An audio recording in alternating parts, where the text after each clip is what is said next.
Charlie, j'espère que vous allez bien. Aujourd'hui on se retrouve pour une nouvelle vidéo. J'avais très envie d'aborder avec vous un sujet qui est au centre même de toute ma vie. Voilà, toujours plus. En tout cas qui est au centre de mon travail. J'avais envie de vous parler des difficultés que je rencontre en écrivant un multiverse. Alors pour ceux qui ne connaissent pas, je vous jure j'ai l'impression d'être un putain de perroquet. Mais en même temps, bon j'ai été youtubeuse Sims en live sur YouTube pendant des années. Honnêtement, être un perroquet, c'est ma seconde nature. Un multiverse, qu'est-ce que c'est? C'est comme Marvel, c'est-à-dire que vous pouvez suivre un seul héros, mais il prend place dans un univers où il y a d'autres super-héros que vous pouvez également suivre. Et ben moi c'est la même chose, sauf que au lieu d'avoir des super-héros, on a des loups-garous, des vampires et des sorcières, et que à la place d'avoir beaucoup d'hommes, on a surtout des femmes chez moi. Voilà.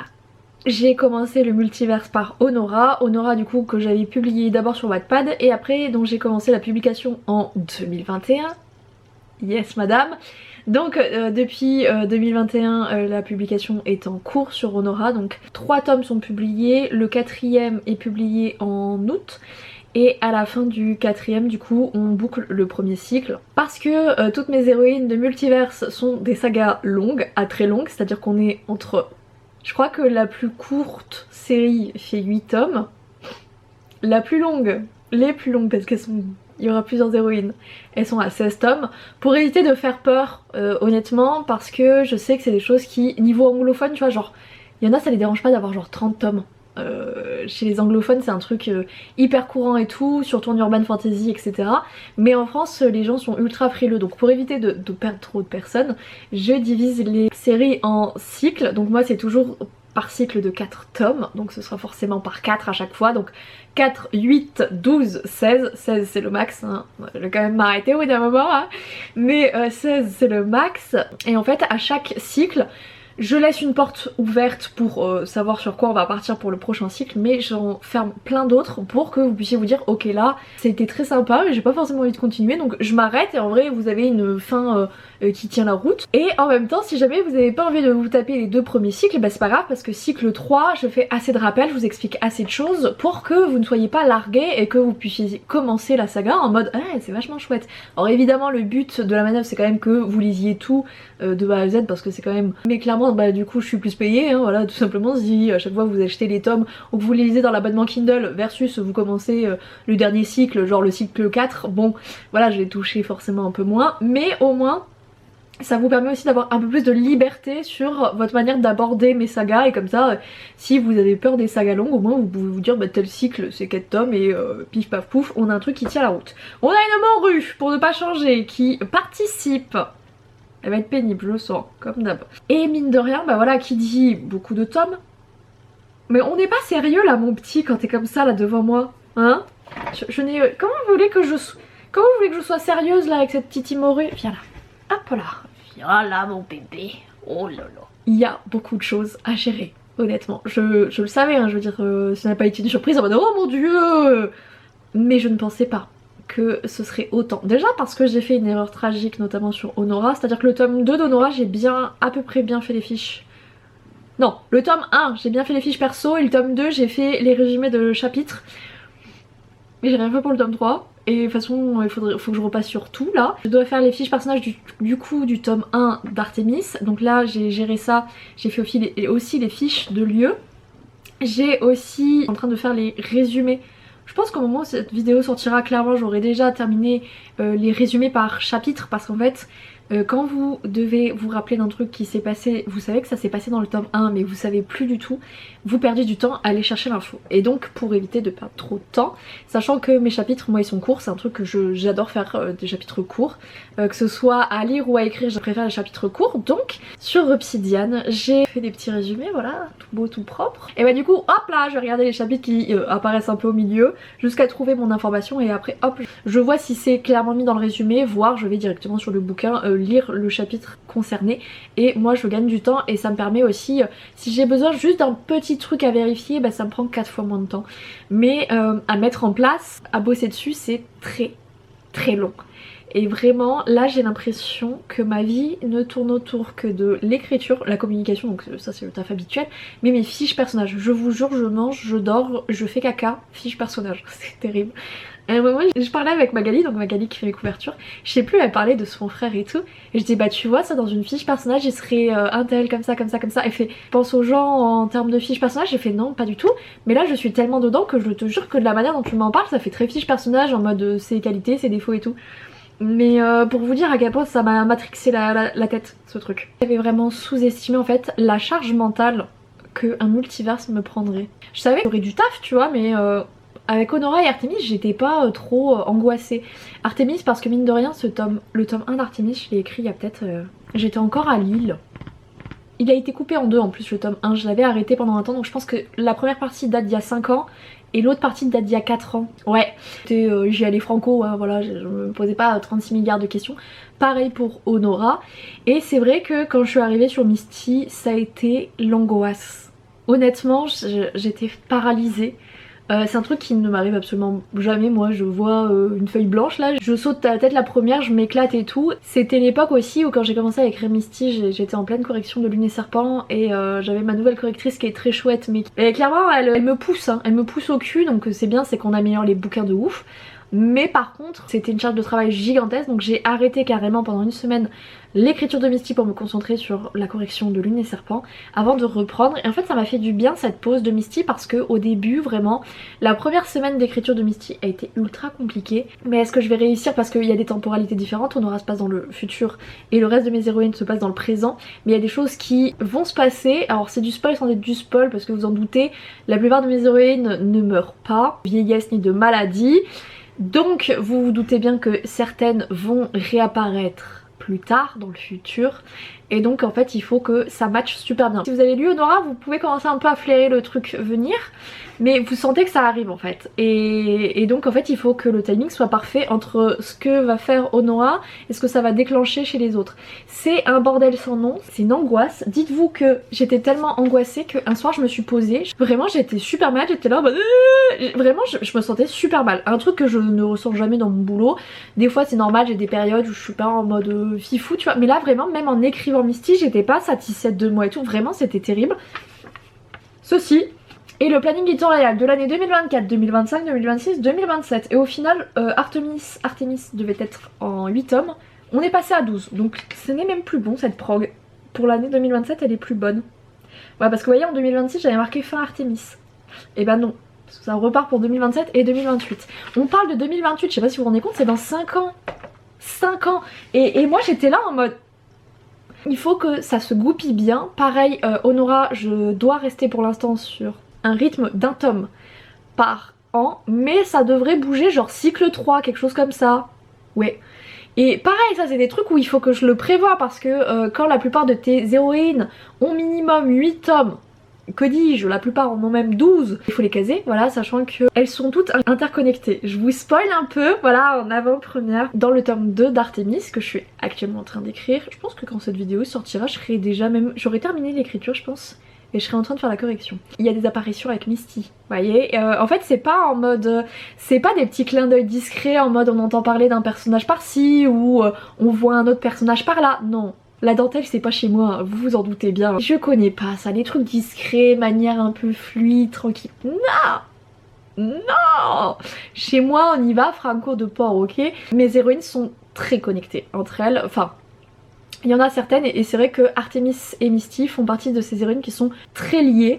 Il y en aura d'autres où ce sera beaucoup moins le cas, où juste en mode tranquille on les voit de temps en temps passer, plus tranquille. Mais c'est vrai que Artemis et Misty ont un lien extrêmement fort. Vraiment parce que au milieu il y a un personnage que franchement je pensais pas qu'il plaisait autant à mes lectrices et quand j'en ai parlé sur Insta j'en avais plusieurs qui étaient en mode ah c'est un de mes personnages préférés et j'étais en mode ah ouais moi ici, qui est Queen. En fait Queen c'est le lien entre toutes mes héroïnes, c'est à dire que première fois où vous l'avez vu apparaître c'est dans Honora, enfin si vous avez suivi de manière chronologique mes parutions, c'est dans Honora mais on l'évoque dans le tome 1 d'Artemis. Dans Misty, Queen est son meilleur ami, donc comment vous dire qu'on ne cesse de le voir. On en apprend aussi beaucoup plus sur le lore. Le lore c'est un terme, j'ai l'impression, très jeu vidéo, beaucoup moins dans les bouquins mais on en apprend plus en fait tout simplement sur le passé de Queen, donc mon petit bébé là, vraiment. Et en fait c'est ça pourquoi ça a été aussi très compliqué d'écrire Misty, c'est que j'avais une énorme pression parce que c'était pas seulement Misty que j'écrivais, c'était Misty est le point central, honnêtement, comme Honora dans le futur, mais Misty est le point central de toutes mes héroïnes dans le présent, et donc je ne pouvais pas la rater. Et je me suis retrouvée vraiment avec une pression monumentale, une charge mentale que je n'avais pas du tout soupçonnée. La vérité, là pour ça, tu sais, je savais que j'aurais beaucoup de travail et tout, mais je pensais pas que je me mettrais autant la pression. Et honnêtement, sur ce multivers, si je devrais résumer le multivers en un mot, c'est le mot pression. Misty, c'est une héroïne que j'ai en tête depuis mes 16 ans. C'était l'héroïne où je voulais débuter l'urban fantasy avec elle. J'adore et j'ai toujours adoré Mercy Thompson. Vous le savez d'ailleurs si vous avez lu le tome 1 d'Artemis, parce que je voue un culte à Mercy Thompson. Enfin, c'est une de mes sagas vraiment préférées et c'est de l'urban fantasy. Et c'est vrai que quand j'ai commencé à écrire Misty quand j'avais 16 ans, il y a déjà, son prénom n'a pas changé. Misty, c'est son surnom, elle s'appelle en réalité Misty Gris.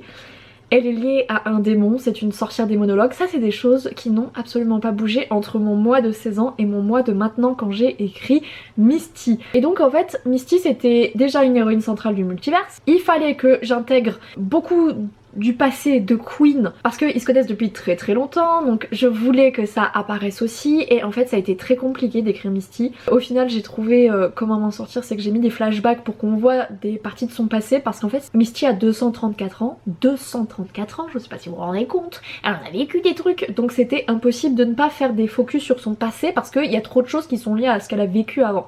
Mais du coup ça a été extrêmement compliqué vraiment d'écrire Misty. Cette pression, ce n'est que le début. Et le pire c'est que là ce n'est qu'une pression de mois à mois. Je lis très très peu, honnêtement je lis extrêmement peu mes commentaires sur Amazon. Je ne sais même pas Booknode, Goodreads ou Babelio parce que de toute façon je me fais toujours déchirer. Donc je ne regarde pas ça parce que j'ai un petit cœur et je suis quelqu'un de sensible. Donc à chaque fois moi je finis comme une loque humaine.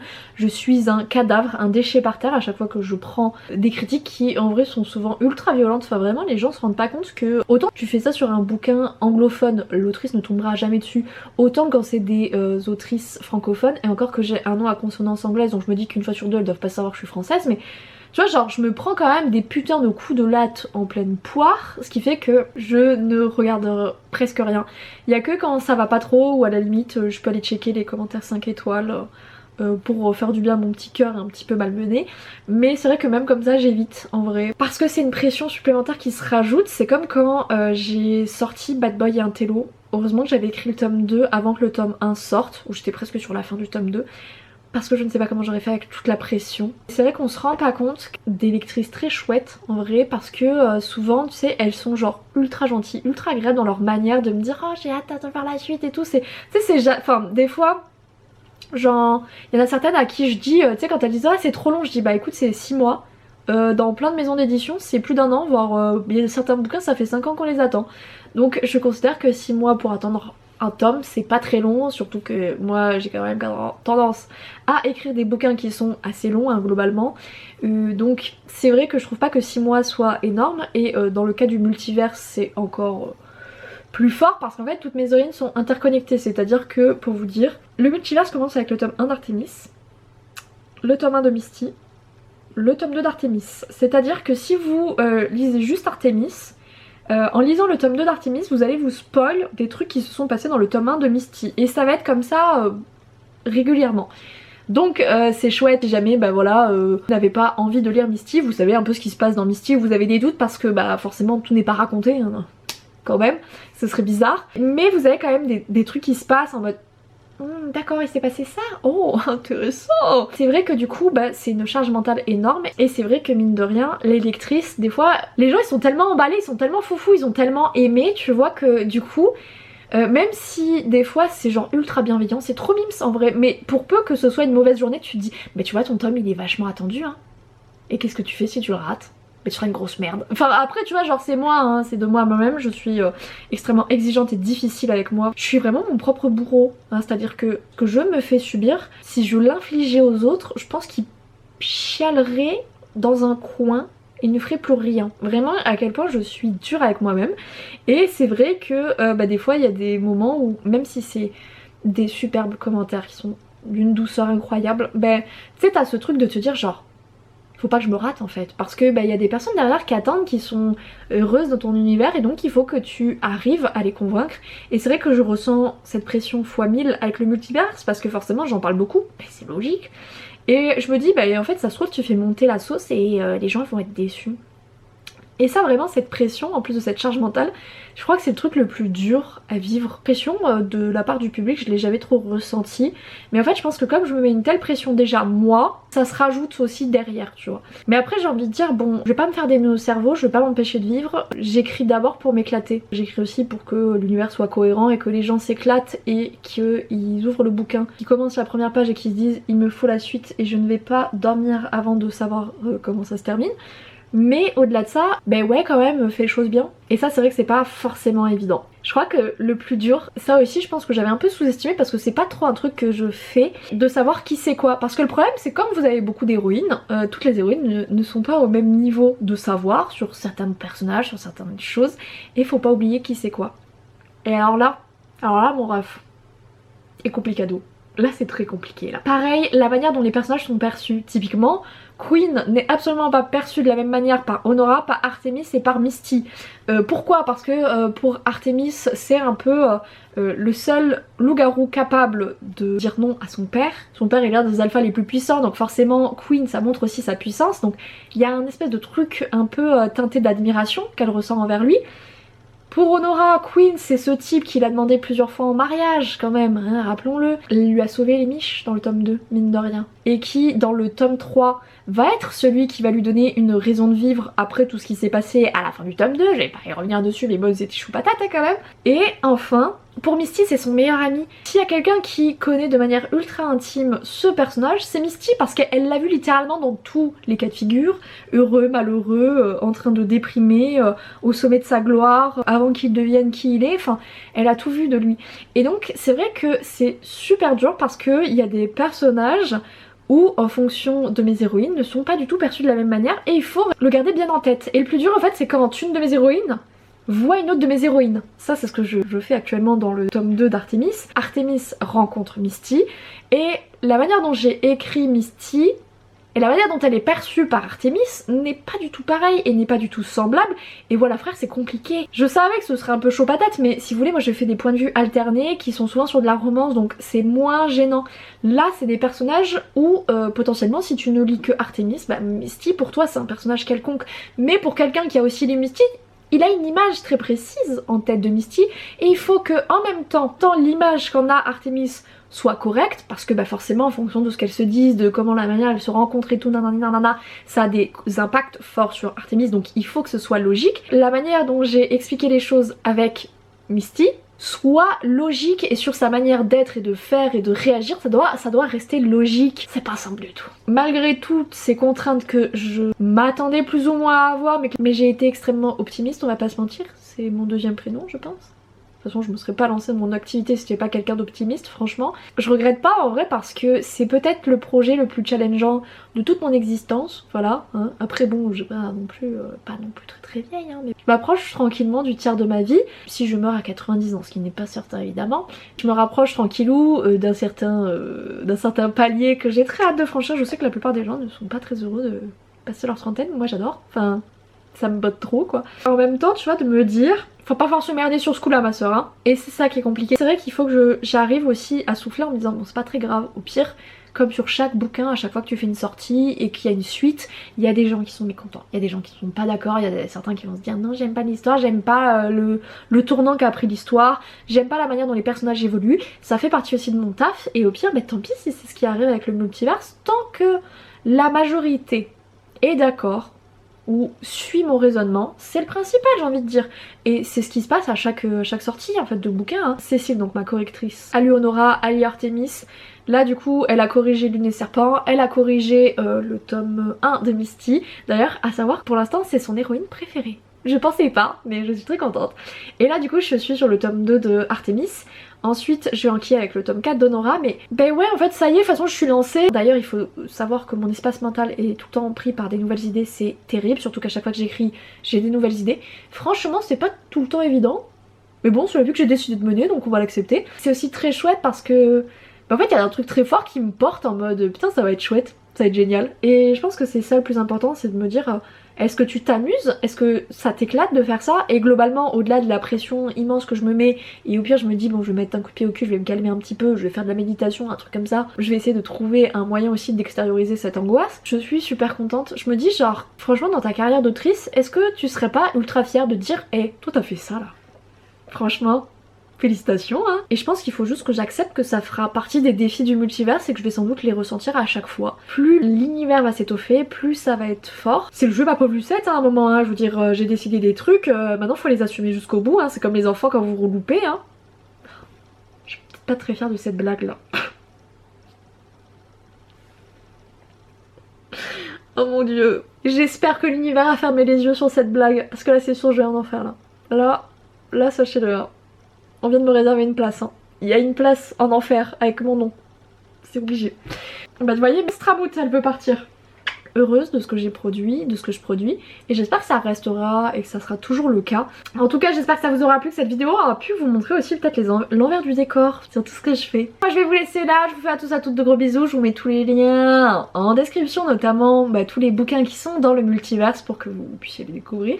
Moi je vais vous laisser là, je vous fais à tous de gros bisous, je vous aime tous très fort, ciao ciao.